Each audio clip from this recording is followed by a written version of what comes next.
Hello, everybody, and welcome back to our podcast. My name is Chris, And my name is James. and we are the Formula One Bros. Just two twins with a love of F1 to share our thoughts on everything in the world of Formula One. All right, so we have one off weekend before a doubleheader in Spain and Monaco, First one and of the season. first doubleheader of the season coming up, and we are officially entering the European summer season, starting next week at the Spanish Grand Prix. So we just wanted to take a little bit of time and just kind of catch everybody up on the season so far, stuff on the grid, stuff off the grid, everything that's kind of going on in the world in Formula One. And maybe we'll talk a little bit about some of our predictions that we made. So we'll go ahead and just start off with that. Any interesting predictions that, kind of assess where they're at? Anything you want to bring up? Well, first off, I would just like to say that I have thoroughly enjoyed the first five races so far. We've seen, with the exception of like Miami was a little bit boring, but we've seen some really, really, really good racing, really close battles.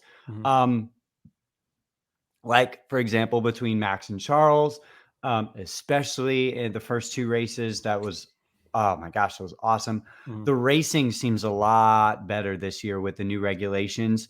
Um, I don't think the regulations are up to the standard that everyone thought they would be with how racy the cars could be, but still there's a very big difference between this year's car, this year's regulations, and the old regulations. Big difference. Yeah, for And sure. that's been really, really nice to see that's been able to materialize. Yeah, definitely. And I remember going back when, to when the regs were originally announced back in 2019, for then what would have been the 2021 season. I remember they were posting like initial simulations of lap times compared to the 2019 cars or to the 2020 cars when we had more data on that season as well, and they were like, oh, that's going to be 5 seconds slower and all these things. And a lot of people were like, oh, this is going to be like F2. They're very, very formulaic, much closer to a spec series like IndyCar or, the Formula 2, Formula 3, W series kind of setups. And that has been completely blown out of the water. They're much quicker than they originally were. And, they're not quite at, where the cars were at 2021 and 2020, but it'll be another year or two before they are. It's not going to be before long. The cars look, we saw that. Sorry, we saw that exact same thing in 2014 with the new regulations, slower cornering speed, all that kind of stuff. Yeah. And, the cars also look drastically different from each other. All of the teams, everything looks very different from each other. And so I think that is something that was a very, a very pleasant surprise for all of us that, they looked so different. I remember when each one sort of hit the track, I think Aston Martin was like the first to actually hit the track. And there are some things that were different from all the renders and everything. And then as they started slowly unveiling and we started seeing pictures and now with the development races, they all look so different, So that's something that has been really happy. I will say the one prediction that is sticking out to me that I made at the beginning of the season is that not only is every team going to score constructor points, which has already happened in the first 5 races. It happened in the first 4 races. So not only has that happened, but I said that every driver was going to score points this year, and we're only 2 drivers away from that. Now, those 2 drivers being Mick Schumacher and Nicholas Latifi. So it may be a little while before that comes to fruition. I think seeing the pace of the Haas, I think Mick Schumacher, if he can kind of, get get some qualifying pace under him and really, keep it clean during the race, if he has a really, really good overall well-rounded weekend, I think it's definitely well within his reach to Yeah, score some points. I think he's a lot closer to scoring points than Nicholas Latifi is. Yeah, and Nicholas Latifi, it's going to take him. I mean, first of all, he has to stop crashing. Yeah. But also, I just think his pace in that Williams is just not where it needs to be, especially compared to Alex Albon, who's having a fantastic season. He's come close, um, but it's just not quite. I think it's going to take sort of. Looking back to Germany 2019 when Robert Kubica picked up Williams's only point of the season, Mm-hmm. and it was just because it was rain affected. It was a wild, wild race. It was truly one of the all-time classics, I think. And it's going to take something like that to happen for Nicholas Latifi in order to get into the points, at least from the first 5 races. Seeing what I've seen, Williams Yeah. has a slower car than I think everybody predicted. Yeah, I which is I unfortunate. I had a feeling that they were going to be the slowest, but not nearly as slow as they were. It looks like that compared to the rest of the field, maybe they've taken a step forward, but the rest of the field has taken 2 or 3 steps forward.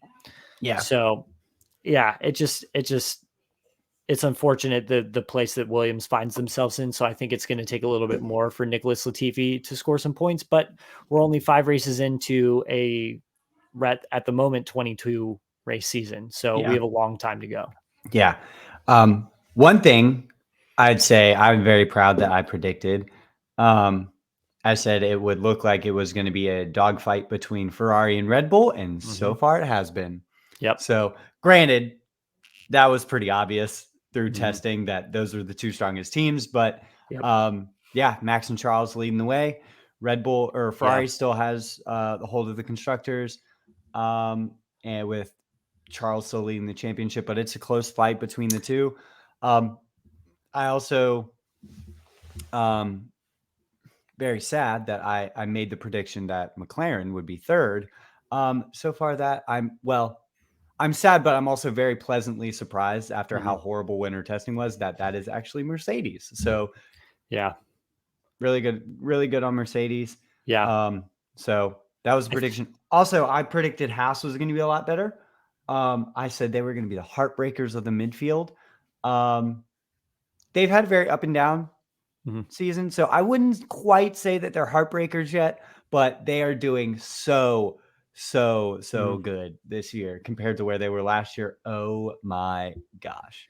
Yeah. It looked like they were gonna be in Bahrain, but it's they've kind of, I don't know if they've taken steps backwards, but I think I think Bahrain, them having a Ferrari power unit and that being a high powered circuit, I Mhm. think is a track that favored them a lot more than the tracks that we've been to so far.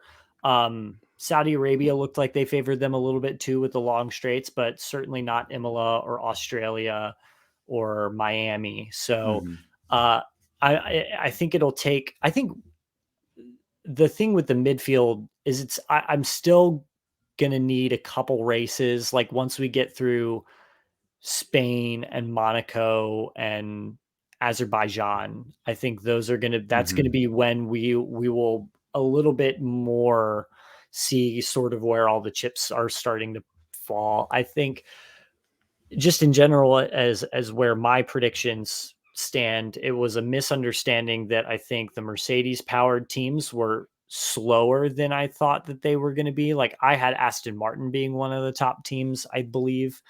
And that's not the case. And I had Haas being one of the bottom teams, and they are right in that midfield fight. Mhm. Much more so than I thought they would be. And same thing with Alfa Romeo too. Mhm. So um, I think there are some teams that are still trying to figure out the reliability gremlins a little bit, but that'll come with time. It's the first season of a new set of regulations, so that will always be the case. But it's definitely, going back to what you said at the very beginning, it's definitely been a very pleasant start to the season. No all-time classics yet, but and there's still an overtaking problem a little bit, but the cars can follow each other and they're not. The other thing that I like is that with the low profile tires, the 18-inch rims, the tires are much less susceptible to overheating. And so not only are the cars able to follow closer, they're able to follow closer for longer. Yeah, without the tires overheating. Yeah, absolutely. Yeah. Which is really nice. Yeah. So a bit of a mixed bag with our predictions, but I think overall we did all right with our preseason predictions so far. But that's the fun about predictions. Yeah, that's the fun about predictions. Granted, it also is only the first 5 races. There's still a whole bunch of races left, a whole bunch of the season, all the way until December. And here it is, beginning of May. So we still have a long way to go. But so we'll go into our next topic for discussion. And so far, just cover some of the big heavy hitting news items. Chris is going to start us off talking about some gossip around Andretti, and then I'll talk about VW Group potentially coming into F1. So take it away with all of the Andretti knowledge that you got to share with us. Yep. So last time we talked about this, Andretti was looking to enter Formula One, was facing some barriers to entry. And I don't think that anything has changed because there is still, the same barriers to entry are still in place, but they've become a lot more extroverted, I would say, in their attempts to gain support for this. So essentially what is happening is apparently, rumor has it that Andretti and Renault have already struck an engine deal. I do remember as hearing soon about that. as and that is all but confirmed, was confirmed in Miami. So I'll talk about, how Miami plays into this a little bit, but Andretti already supposedly has a Renault engine deal. And they're just sort of waiting. And from what I understand, if you really go down the rabbit hole with some of these rumors, there's already a contract in place that says, holy moly, if this project goes forward, it will go, it will be official. Michael Andretti and, the Andretti Corporation have already started plans for building a Formula One facility in the United States. We believe it to be in Indianapolis. Oh, cool. Yeah. So we believe that they will have an F1 base in Indianapolis. And apparently the work on that has already begun. Everything short of breaking ground on a facility. I don't That's know. Pretty awesome. I don't know Wow. how close it is to the speedway or where it is or anything, nothing like that, but that's what we know. That is a new development. So Miami comes into play. So this past weekend at the Miami Grand Prix, Michael and Mario Andretti, 1978 Formula One world champion, Michael Andretti, former son of Mario, former McLaren F1 driver, IndyCar champion. They were kind of going around the paddock, just canvassing teams to try and gain support to sign a petition to get essentially the FIA president, Mohammed Ben Sulayem, to retract his statement of, we're not going to consider new options for teams. So that's essentially what they were doing. And apparently the only teams that gave their outright support were McLaren and Alpine. Alpine, because, Renault engine. Because it's the Renault engine, it's the Renault company, and CEO Laurent Rossi has come out and said that we support Andretti coming to the grid. But, being the CEO of a company, said that, it would have to go through formal channels, all of that sort of thing. And the other is American CEO of McLaren, Zach Brown, who is a business partner of Michael Andretti. So they have come out in support of that, but both have kind of said it needs to go through the formal FIA channels. So let's talk about those formal FIA channels, because there are Yeah, several hoops to what go are through. those steps that they have to go through? Because that is something very interesting, because we haven't really seen at least since 2010, when the grid expanded, we haven't seen any new teams come into the grid. Yep. Um, a couple teams like change names, change owners, but we really haven't it's been a long time, 12 years since we've welcomed new teams to the grid. So go for it and explain what those channels look like. Yeah, so they have to apply. They have to apply to do it, and the FIA can either accept their application and deny their application. The impetus of getting accepted is presenting. It's almost like a business pitch, like Mhm. what value to Formula One and to the company, and ultimately to Liberty Media, who owns Formula One, what value will that team bring to F1? So you kind of sort of have to prove that, you're going to bring value, that this is a Mhm. very serious effort. It's going to be taken seriously Yeah. through, presenting sponsorships, the amount of investment, your plans for factories, all of these sort of things kind of have to go into this application. Yeah, kind of proving your worth, essentially. Yes. And then you have to pay each team a 200, no, in total, you have to pay into a $200 million anti-dilution fee that is split evenly amongst the teams. Now, the reason why that exists, and the reason why this application process exists, is twofold. It's one, because of the cost cap era and this COVID era that Formula One is now operating in, to sort of save money, and it exists because now Formula One teams have value as corporations, as companies that are bringing in investors. So like Toto Wolff, team principal of Mercedes, is 1/3 owner of that team, along with Mercedes and Daimler. So there's investment, and sponsors bring investment. So it has to, and so these teams are looking like corporations, and bringing in a new team could potentially devalue all of the other teams. So you pay this anti-dilution fee, so essentially the value isn't diluted at all, or Mhm. it is distributed to the teams to make up for any dilution of value that could potentially exist. Yeah. Which So from basically, if you want to join the club, you have to fit in. Yes, but we understand that Andretti has that funding as like chump change.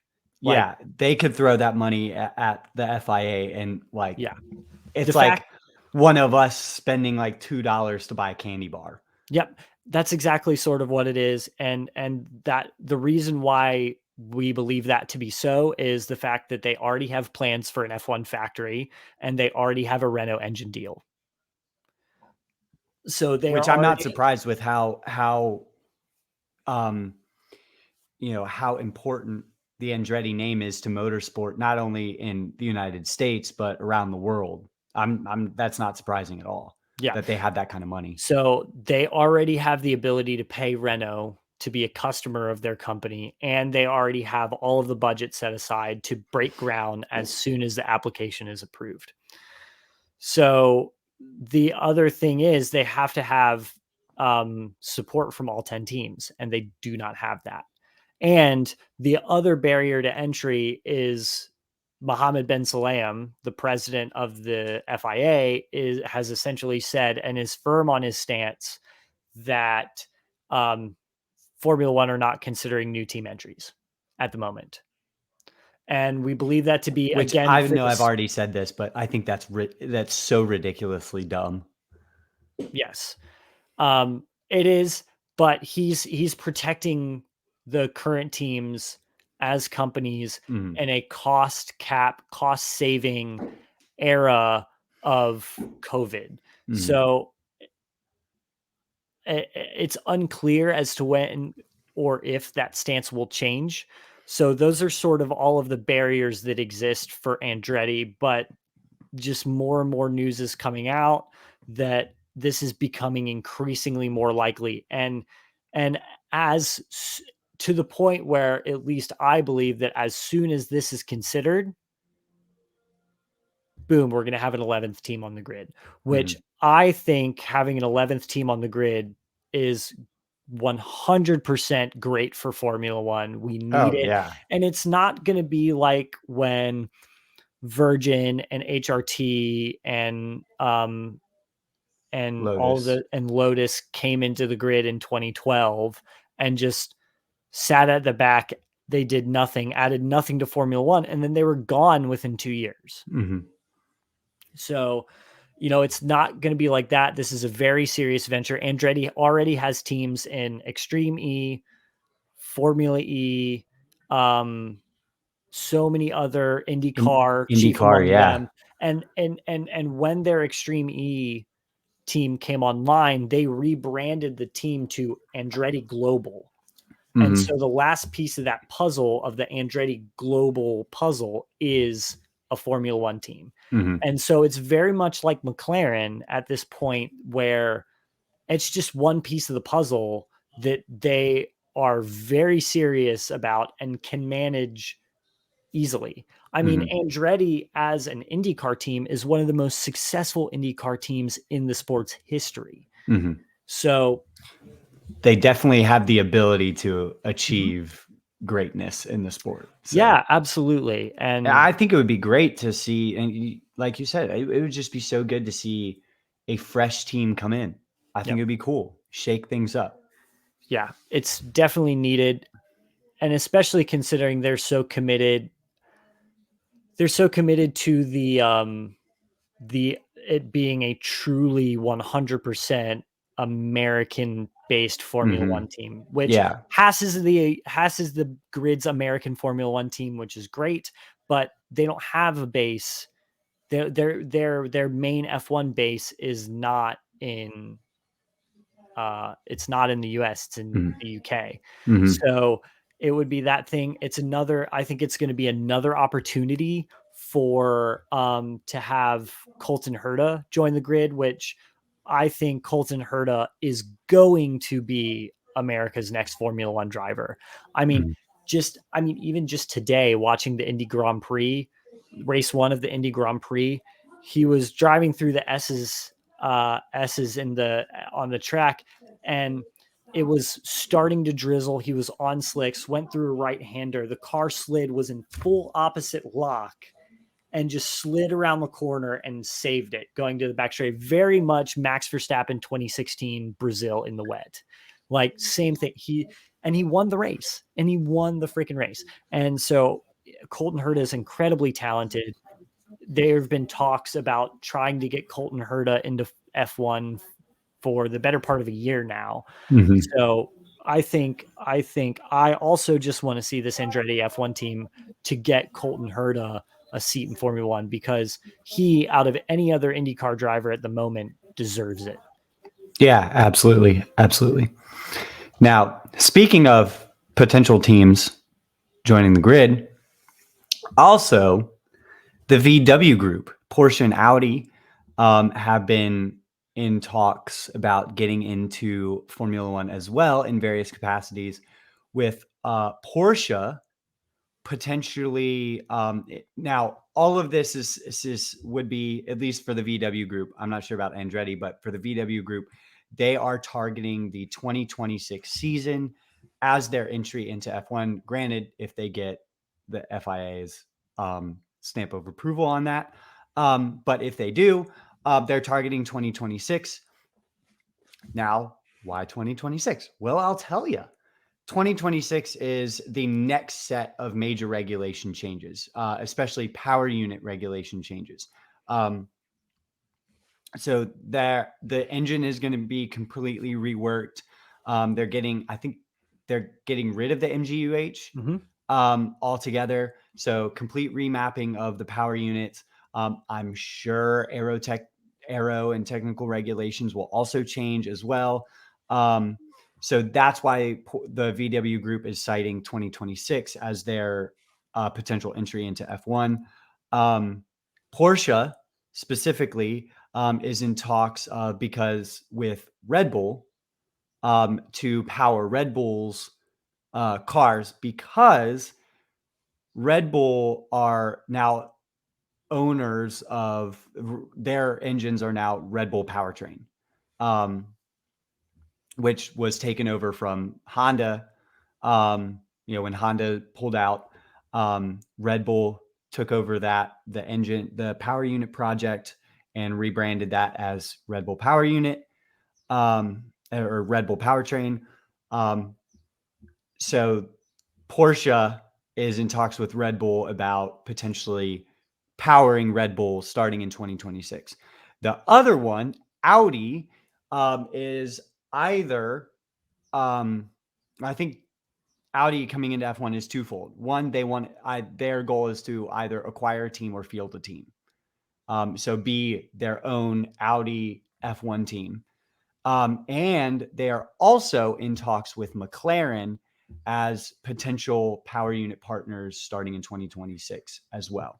So we could see Audi on the grid kind of twice, with McLaren being powered by Audi and Audi forming their own team, which could be really cool because both Porsche and Audi have a very, very storied history in motorsport with Le Mans, both fielding very, very famous, very successful Le Mans teams, both record-breaking teams and having record-breaking teams in cars.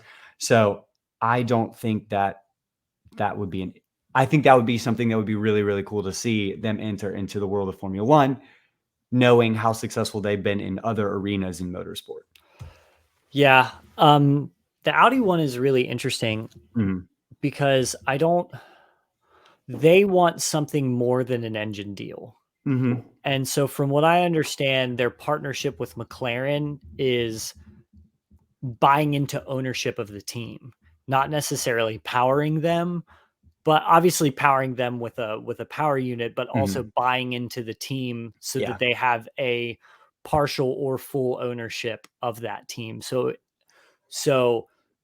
And I think buying into a team to become a works team is sort of the only viable option that Audi is considering at the moment, because they just don't have, I'm just not sure that they have the commitment to just from scratch field a works Formula One team yet. Yeah.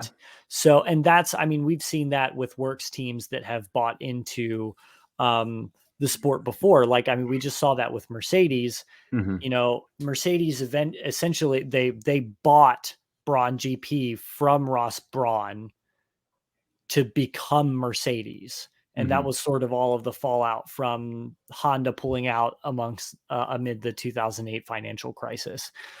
So Mercedes bought Braun, and that's how it became a team. It wasn't just Braun continued and Mercedes brought in their own team. So that's likely what would happen with them. And then Porsche, their biggest thing is the reason why they're targeting 2026, and Audi too, is the MGUH is the most complex, complicated, expensive, and heavy part of the power unit. And essentially what that does is it converts heat from braking and excess heat from just engine life in general and converts it through a battery into electricity. So it's because they want to target those rules, because getting rid of that means that they wouldn't have to put in so much R&D into that one specific component that the teams will have had 12 years of R&D going into that already, going all the way back to 2014. So that's why it was so important to them. And that's why that the agreement for the 2026 engine regulations was to get rid of the MGUH to make the the landscape for bringing in new power unit companies, providers, to be more appealing. Yeah, So, and they could be more successful once mhm, they do come in. yep. So that's the big thing, and that's sort of the crux of it all right now with the VW Group entries is the 2026 regulations, and they have preliminary approval from the supervisory board. Nothing official yet, but the board has agreed to kind of go forward with these projects should Formula One and all parties involved kind of allow that to go forward. Yeah. So, Which again, I think would be, along with the Andretti, mhm, I think would be really great to see. absolutely. Alrighty, moving right along. Our next topic, something completely different, kind of going away from news roundup. So we all know there's a big hole in the calendar where Russia should be.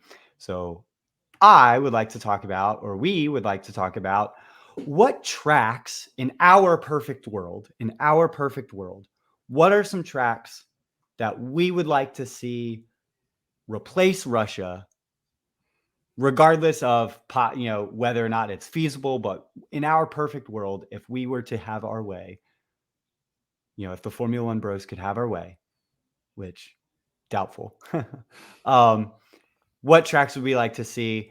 So I guess we'll just go back and forth and name some tracks. First off, I've said it so many times on this podcast, you all are probably tired of it. Sepang, Yeah. Malaysia. I would love to have Malaysia back. Oh, Just don't schedule it during monsoon season. yeah. That God, That was so bad. it's such a classic track. Oh, It's it's like such a good track it's like the only Tilka track that I like. and produces good racing. Yeah. Oh, it's so good. Yeah, I miss that track a lot. Um, I would say Hockenheim or Nürburgring Oh, yes. have we need a German race back, especially Mhm. considering Sebastian Vettel being on the grid. I mean, and Mick Schumacher. We have two German drivers on the grid for the first time since 2012. Mhm. Um, we or no, because we had Nico Hulkenberg. So um, we have two German drivers on the grid, and it is so important. I think Germany is so important to motorsport history. It's so important to Formula One history. Um, Either the Nurburgring or Hockenheim are necessities, I think, and it's really a shame that we don't have those races anymore. Yeah, it really is. Yeah. And especially one of the most successful teams currently on the Formula One grid, Mercedes, is a German team. Mhm. Like, hello. Yeah. Yeah, absolutely. Um, Another track that I would absolutely love to see on the grid would be Kailami in South Africa. We Yeah. talked about this on the podcast, but having a race in South Africa, that we got to go back to that continent. If Yep. got to go back to that continent. I think it would be really awesome. Great for F1. Yeah, gosh. If if Formula One really wants its credibility as a global sport, then there has to be a race in Africa. I mean, Formula E has the race in Marrakesh in Morocco. Like that's a big thing. Like, it needs to happen. I think in terms of Africa, I think Kyalami is really the only feasible option. It's not. I think it's FIA grade 2 right now. It's not FIA grade 1, so there would need to be some significant investment into making that track, into updating that track to make it work. But I mean, shoot, I mean, we saw this with our two most recent additions to the calendar, being Miami and Saudi Arabia, that they were finishing those tracks hours before track activity started. So it's not like, you know, there is a long extended approval process that, circuits need to go through, but FIA has thrown that out the window because they were literally finishing the Jeddah Corniche circuit hours before the 2021 race or weekend started. So Monaco isn't even grade 1. It's not. Monaco is not grade 1, but they keep racing there anyway. So who knows?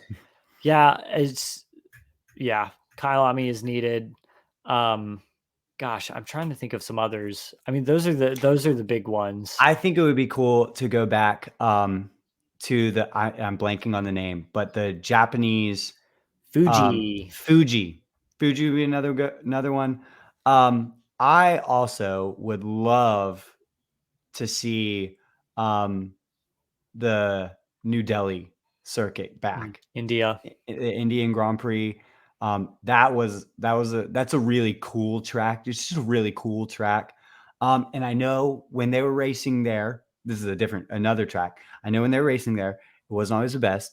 And it was kind of disappointing after, once seeing that, with all the hype leading up to it. But Korea, going back to South Korea, I think, going back and playing that, racing on that track on the video games, it's just it's really cool to see. So those are a couple more that I think would be cool to see back on the grid. Yeah, I also think, I'm just blanking on it, but yeah, I think the Bud International Circuit in India is another really, really cool track. Oh, Turkey would be a great one. Although I understand why F1 took it off the calendar. So Formula One, the reason why they're changing tracks around, getting rid of certain ones and bringing on others is again, it's this whole thing of adding value. And part of that is entertainment factor. And the fact of the matter is, when the first time we went back to Turkey in 2020, the track was newly resurfaced, like brand new. And it was the track was it was all of these oil, like the oil and everything was still coming up from the track. There was no grip. It was super hard to race on. And, they also just had a lot of problems in 2021 too. So it had a very rocky re-entry to Formula One. But I remember seeing this video on, I can't remember if it was TikTok or Twitter, of the Renault truck driving down the road in Turkey and just seeing the reaction of Turkish Formula One fans as they were being passed by the Renault truck. They were just like freaking out about it. And that was really cool to see how popular Formula One is in Turkey and in that part of the world. So that would also be really cool to see. Yeah. Yeah. Now, kind of going off of a similar vein, if we were to get rid of Miami, granted, it's only been once. We're not saying that we don't like Miami, but if we were to get rid of Miami, what other U.S. tracks would you like to see replace Miami? I will say it now. Go back to Indianapolis. Go back to Indianapolis. Oh my gosh. That is just such a classic Formula One track. Yeah. And to caveat this before we go any further, we're talking about permanent tracks that already exist. We're not talking about cities that we would like to see Formula One race in, because I think we talked about that a little bit on last episode. I would love to see F1 go back to Indianapolis. I think the problem though with that is IMS will never ever get into bed with FIA ever again after the controversy of the 2005 race. 2006. That is never going to happen again. It's just not. Yeah. After 2007, they pulled the plug on it, and it just won't happen again. Which is unfortunate because it kind of was in IMS's fault. Well, in a way. Well, not exactly. I don't know. They did the diamond grinding on the surface, and then the Michelin the teams running Michelin tires just were not able to handle Yeah. Well, the payload of that. here's the thing about that though is it was public knowledge that the track had been diamond grinded. Um, so it and if you're unfamiliar with what that is, they essentially resurfaced the track without laying any new pavement down. They grinded the track surface, and this created really, really, really tiny grooves in the track surface. And this is something that the Michelin, back in the era when Formula One had Michelin and Bridgestone as the two main tire suppliers, and Michelin just didn't have the data or care enough to bring a more robust tire that Bridgestone had, because Bridgestone and Firestone are sister companies, and Firestone supplies the IndyCar series with their tires, and the IndyCar race went off without a hitch. And so the Michelin teams could not make it work out, and their tires were failing after um 12, 13 laps. And the reason why that's a big problem is because that's the one year that they were not allowed to change tires in a race. They were not allowed to change throughout the length of the race. They weren't allowed to change tires. And then they got into this whole political battle of like trying to figure out solutions, and the Grand Prix Drivers Association and the FIA and Formula One, they were all at each other's throats, and IMS was pulled into it. And so the IMS was like, never again doing that ever again, which is a shame because, like you said, it's a really, really great track. And I watched a little bit of the IndyCar series race today, and there's another one tomorrow at the IMS road course. And it's just such a great track. It's so good. It's classic because of, it's at the Indianapolis Motor Speedway. It's just so good.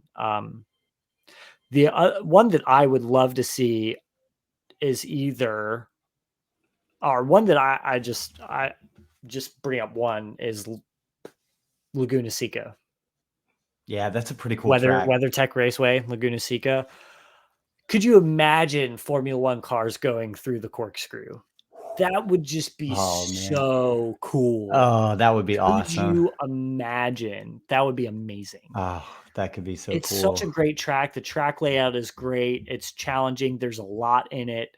Mhm. It's very entertaining. Lots of great overtaking opportunities. Some great off camber corners. The corkscrew is always going to be challenging. Yeah, could you just imagine Charles Leclerc, Max Verstappen, Red Bull, and Ferrari going side by side into the corkscrew on the No, final that would lap be to end so the race? cool. Like, oh Oh, my goodness, that would be amazing. I would also like to see Watkins Glen Watkins back. Glen. Yeah, because I know that hosted a U.S. Grand Prix a couple times, but that would be cool to go back. Obviously, Yep. some major upgrades would needed to be made to get it up to FIA regulations, but it's a pretty cool track layout. And NASCAR currently races on it every year, which always produces some Mhm. crazy intense racing. Um, Always great racing. So I think that would be really cool. Yeah, and well, I remember Watkins Watkins Glen was always the destination for IndyCar too, and it used Hmm. to be the race that happened right after Richmond. Hmm. And I always just remember thinking that Watkins Glen was one of my favorite IndyCar races to watch. Hmm. It's just a great track. It's a great layout. Um, that yeah, it would be great. Another one that I would love to see is Road America, Hmm. which IndyCar currently races on. That's a great track. It's long, which is good for Formula One. It's varied. It has a lot of variety, it has a lot of character. So that would also be really cool. There's so many. Just Road America is just one of the all-time classic US road courses. And it's a proper, like, that, and Watkins Glen and Laguna Seca are proper, like, old school road courses Hmm. that are not just these formulaic, purpose-built Herman Tilke tracks that we see in Formula One now. Yeah. I would also think it'd be cool.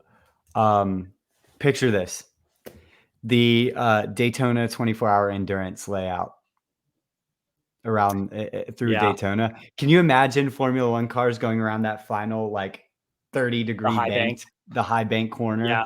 They would to come to the finish line. That would be so cool. Yeah, that would be really cool. They would have to make some serious modifications to those cars to make it work. I was thinking about that, or like seeing them race on the Indianapolis Oval, like Mhm. stuff like that would be amazing to see. But they would need to make some serious upgrades to those cars to make it work, just because those modern, like, I mean, Formula One cars just in general are not meant to go around high bank ovals like that. They're just not. They'd be going too fast. They'd be hard to control. And it would just be a lot. They would need to have to make some modifications. And none of those drivers have raced on banked corners more than what we see at Zandvoort, which is 18 degrees. Mhm. So And that it would be goes by in a yeah. snap of your fingers. So that would be a huge challenge for them. Yeah. Yeah. That could be really cool But though. yeah, I mean, and In a fortunately perfect though, world. a lot of those F1 drivers have experience racing on the Daytona infield because of the Daytona 24. I mean, Mhm. how many in Formula One drivers race in that field? So many Oh, yeah. Yeah, quite a few have or still, still occasionally do, still do. like, Yeah. yeah, so that would be cool. All right, moving right along, we've got 2 more topics, but we're slowly running out of time, so, um, the next, topic of discussion, we're gonna quickly go through the driver changes and our rookie review, so far. So we'll cover, drivers who've changed teams so far, being Valtteri Bottas, Alex Albon, George. and George Russell. Yes, George Russell. In my mind, George Russell has always been a Mercedes guy. So talk about those 3, and then we'll talk about the re-entry of Kevin Magnussen and Zhou Guanyu's entry into Formula One as a rookie. Yeah. So I'll just start off like the verdict for all of the inter team battles for drivers that have changed teams, and just kind of where they stand from like a head to head battle kind of situation. Before you say that, though, I would like to quickly just say, in the case of George, Valtteri, and Alex, all of them I think have been very, very successful. Yes, obviously they have. Yeah, Mhm. there's a reason why that they're in those teams, and I think they're all in those teams for very different reasons. George obviously deserves a seat at one of Formula One's top most coveted drives in Formula One. Valtteri Bottas is and Alex Albon both very similarly are moving to teams that I think um are unexpected and probably a little bit lower down on the grid than their talent deserves, Mhm. but are now in positions where they're the team leaders. They're the ones filling the big shoes and kind of getting opportunities that they never really had beforehand. Like Alex Yeah. Albon was thrown into Red Bull way before I believe he was prepared to. And now he has an opportunity to really kind of he's taken a year out, he's taken a step back, he's gained a lot of knowledge from being Red Bull's reserve driver, and is taking all of that knowledge to Williams in a team that has just completely embraced him. And same thing with Valtteri. The influence that he has on that team, and we talked about Valtteri a lot last episode, but it is so Mhm. important. But yeah, just from a head-to-head standpoint, starting with the Mercedes drivers, George Russell has actually been out qualified by Hamilton 2-3, but has outscored Lewis Hamilton in races 4-1. Um, and I think that is a little bit because I think George, especially the past couple races, like in Miami and in Imola, has gotten, and Australia really too, has gotten really lucky with strategy. I think, well, Imola, he just completely outdrove Lewis Hamilton. Mhm. Yeah, But in very handedly Australia, so. and Miami, that was definitely at the hands of some good fortune, not Mhm. unwarranted praise for that. But yeah, so he's outraced Lewis Hamilton 4-1. Valtteri Bottas is out qualified Guan Yu Zhou 5-0. So Valtteri Bottas has a perfect record right now of out qualifying his teammate at Alfa Romeo, and has beaten Zhou Guan Yu 4-1 in the race. And then Alex Albon has outqualified Nicholas Latifi 4-1.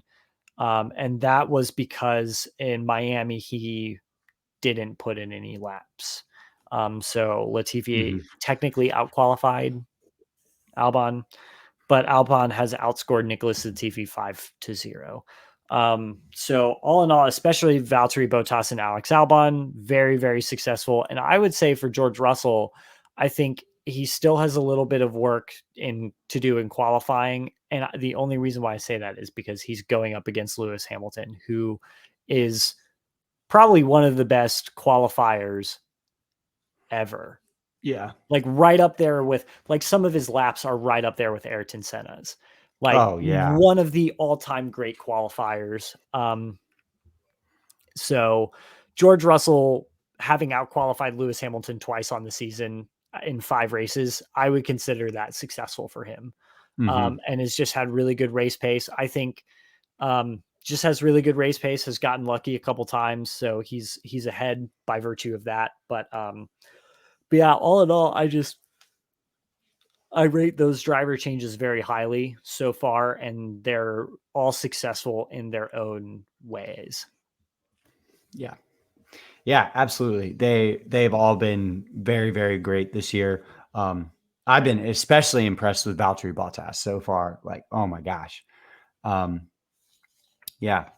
So we also have the return of Mr. Kevin Magnussen. Mr. Kevin Magnussen. And I have to say, his comeback into Formula One has been nothing short of movie worthy. Yeah, certainly one of the most popular driver announcements in Oh, recent yeah. times. Oh, I think yeah. up there with George Russell going to Mercedes. Also, it could be the person that he replaced too, but Kevin Yes. Magnussen is definitely a great guy, great driver. So And yeah, and I think that's also good because he's a way better benchmark for Mick Schumacher than Nikita Mazepin will ever be. And he's kind of made Mick Schumacher look a little silly this year. I think Mick Schumacher has been a little silly this year, just on with, just purely by himself, getting into some crashes, not being able to qualify really well, just making a lot of mistakes at the moment. Which is hard to watch, but it's hard to watch because his teammate is Kevin Magnussen, yeah, and he's just done amazing work in that Haas. And yeah, yeah, it's incredibly popular. yeah. Um, And Kevin Magnussen was not a founding driver of Haas. He was not one. He was not part of. He wasn't. He came on in 2017, but he's very much a huge part of that team. So seeing him come back was just like the heavens opened up with angels singing when he was announced.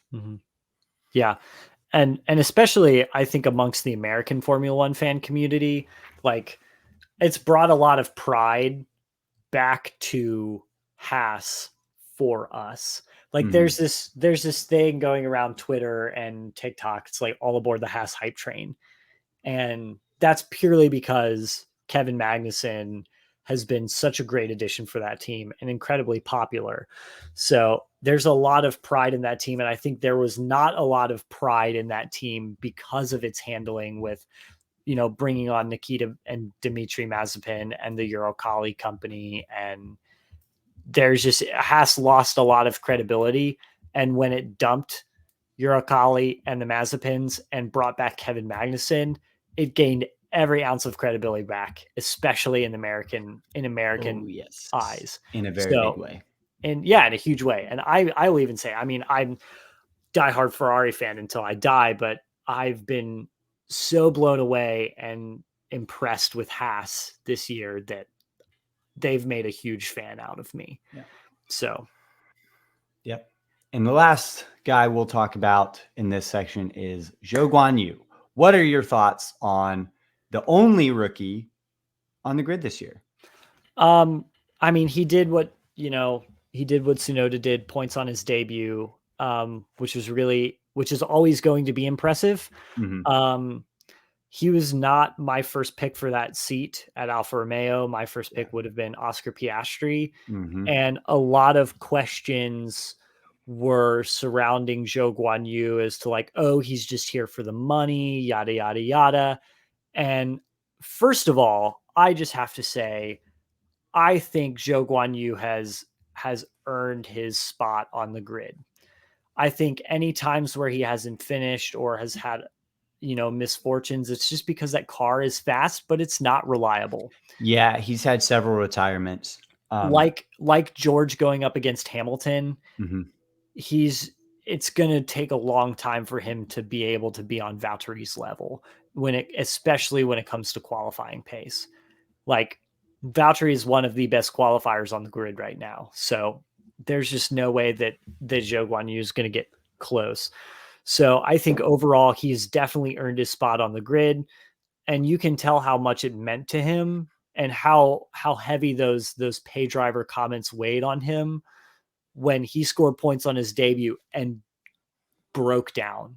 He Mhm. was emotional. He was crying when he got out of the car. You could tell that meant a lot to him. And so I think he has deserved his. I think he has a little bit of that rookie inconsistency that Mhm. Yuki Tsunoda had when he came in, that Mick Schumacher had when he came in, and still is relatively still is dealing with. So I think it's always going to be a challenge for rookies coming into this sport. But overall, I think he's handled it well. I think he's learning a lot, and he is a great teammate to learn from, Yeah. which, you know, Mick Schumacher never had, and finally has now with Kevin Magnussen. But Mhm. he has a great teammate to learn from. I think his prospects are looking very, very bright for the future, Yep, I would I say. agree. Yep. So, our last topic of business, and we're running out of time, so we'll go quickly. But we are coming up on the European season. The European season, a long stretch of racing throughout Europe. So we're gonna do a little preview of Europe, maybe some predictions, all that kind of fun stuff. Talk about what's upcoming in the next stint of racing Yeah. in Europe. Pretty much. I mean, just looking at the calendar right away, just getting into it, we have a doubleheader coming up. Then we have a week off. Then we have another doubleheader, and pretty much the whole European season is going to be, you know, double headers and triple headers followed by a week off. Like it's Mhm, it's going to be bing bang boom, like very quick mhm, turnarounds. And that's just because a lot of the tracks are very close together. Um there's a ton of tracks. The European season, it's a long season that takes us all the way into to the end of September. mhm, Um Starting in May, going to September. It's a long season. It's a summer season.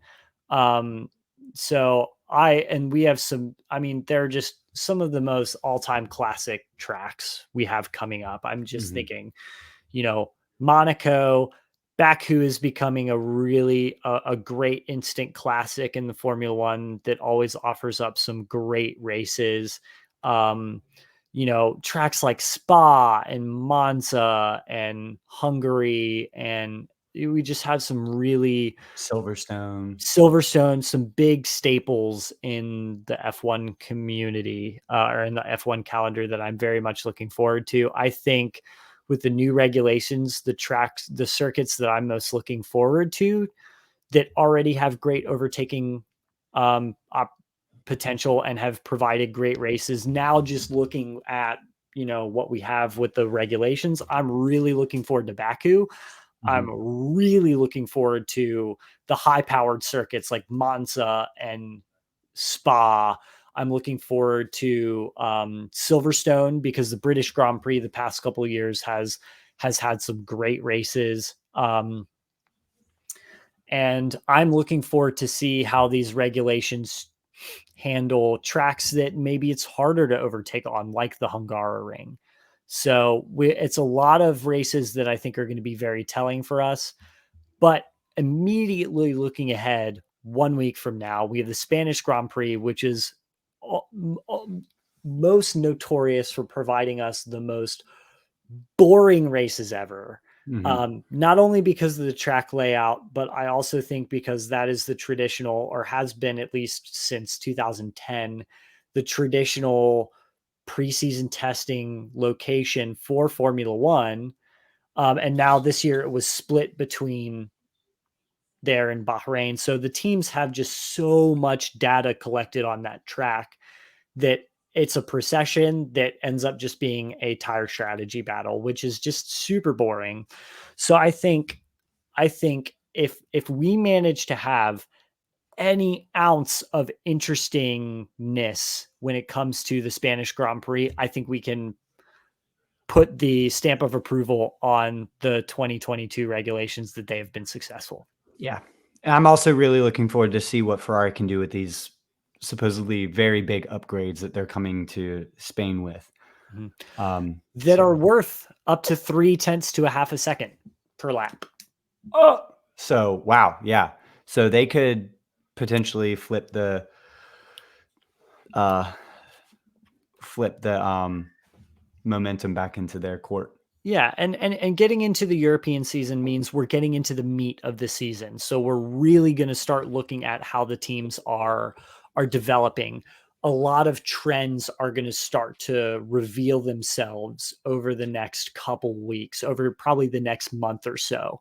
A lot of trends are going to start to reveal themselves. So I think the next couple races, barring Monaco, I think the Yeah. next couple races like Spain, Baku, France are going to be really important um, for the season. Yeah, and how successful these Ferrari upgrades are. Can Red Bull respond? How is Mercedes responding with their upgrade race? Because they look like they've had a lot of increasing pace recently. Um, so I think it'll be really interesting to see a lot of trends changing. So I'm very much looking forward to kind of getting into this season. Mhm. Yeah. I'm excited to I'm looking forward to Europe. Um, yeah, I'm really excited. It's almost race week too, so that'll be really great. Um, yeah, we've got some really really great racing to ahead with some very iconic tracks. Um, yeah, I look forward to it. Yep. So that's all we have for this episode. Please be sure to join us next time for a Spanish Grand Prix review, and be sure to like, subscribe, follow us on all of our social, leave a comment, and let us know. Buy a Um, sticker too. yeah, check out the link in all of our bios so you can go buy a sticker. And yeah, let us know in the description what you are looking forward to for the remainder of the season, what tracks you would like to see replace Russia, or US tracks that you would like to see on the calendar. And yeah, tune in next time with our Spanish Grand Prix review. Yes, we look forward to seeing you all then. So far, that is it for tonight. We'll see you next time.